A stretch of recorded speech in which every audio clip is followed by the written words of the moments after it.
उन्हाळ्यामध्ये घरोघरी कुरडया बनवल्या जातात. उन्हाळ्यामध्ये आणि पावसाळ्यामध्ये भाज्या हव्या तशा बाजारामध्ये उपलब्ध नसतात. त्यामुळे आज आपण याच बनवलेल्या कुरड्यांपासून अगदी घरातील उपलब्ध साहित्यात झटपट अशी चमचमीत नूडल्स सारखी दिसणारी भाजी कशी बनवायची ते बघणार आहोत. ही भाजी इतकी चविष्ट लागते की तुम्ही एकदा बनवाल तर नक्की पुन्हा पुन्हा बनवाल. नमस्कार मंडळी, मी रुचा आपणा सर्वांचे खमंग खानदेशीमध्ये मनापासून स्वागत करत आहे. तर मग सुरुवात करूया आजच्या आपल्या रेसिपीला. कुरड्यांची भाजी बनवण्यासाठी बघा, सर्वप्रथम या ठिकाणी मी उन्हाळी वाळवणाच्या गव्हाच्या चिकाच्या कुरड्या घेतलेल्या आहेत. मस्त पांढऱ्या शुभ्र अशा आपल्या कुरड्या आहेत. 7 कुरड्या मी या ठिकाणी घेतलेल्या आहे. 7 कुरड्यांची भाजी 3 व्यक्तींना अगदी पुरेशी अशी तयार होते.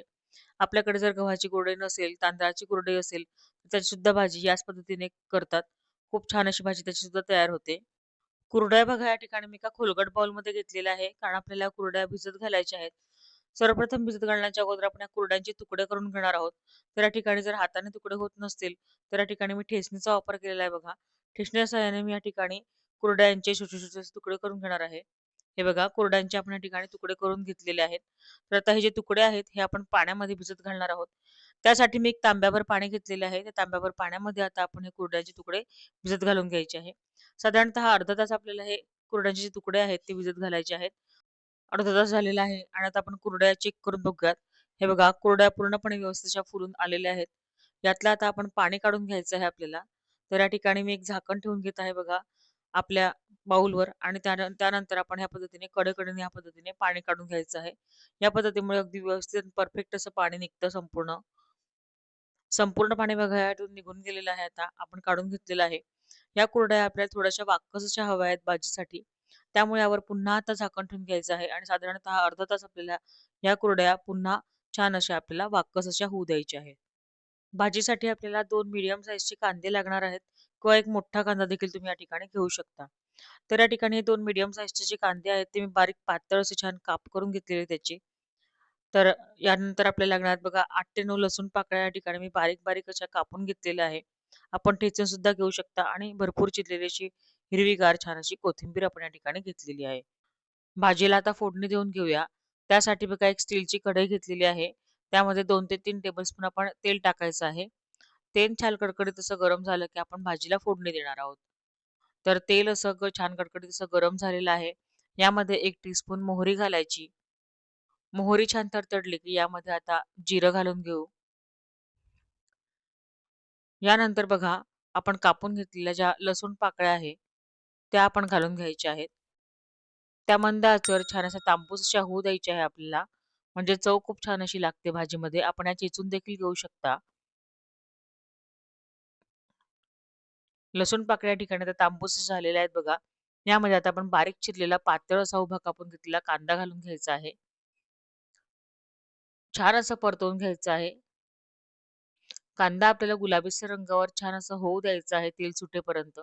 त्यामुळे आपण यावर झाकण ठेवून घेणार आहोत आता.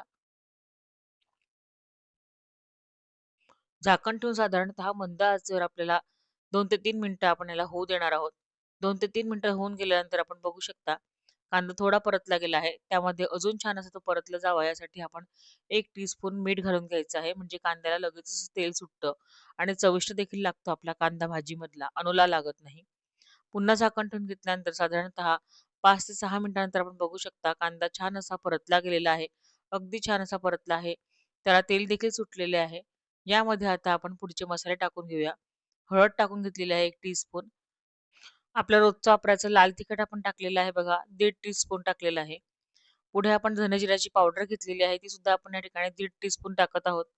म्हणजेच 1 चमचा भरून आपण या ठिकाणी धने जिऱ्याची पावडर टाकून घेतली आहे. सर्व मसाले छान असे परतवून घ्यायचे आहे.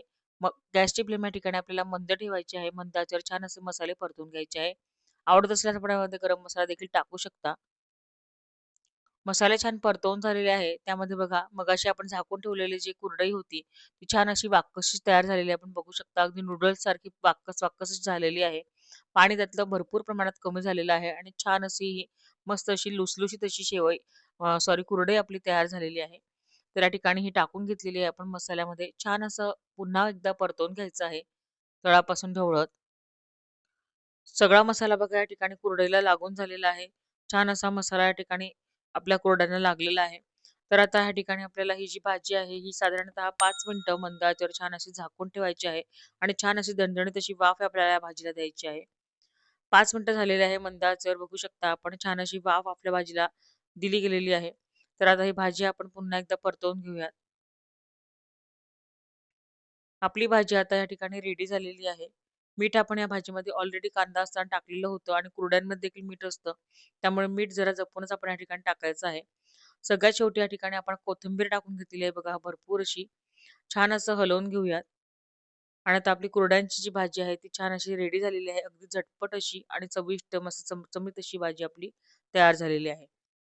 आपली झटपट अशी, चविष्ट, चमचमीत अशी कुरड्यांची भाजी बघा या ठिकाणी सर्व्हिंगसाठी रेडी झालेली आहे. किती सुरेख असा रंग आपल्या भाजीला आलेला आहे आणि खूप छान अशी तयार होते. ऑफिसमध्ये टिफिनला नेण्यासाठी सुद्धा उत्तम अशी रेसिपी आहे.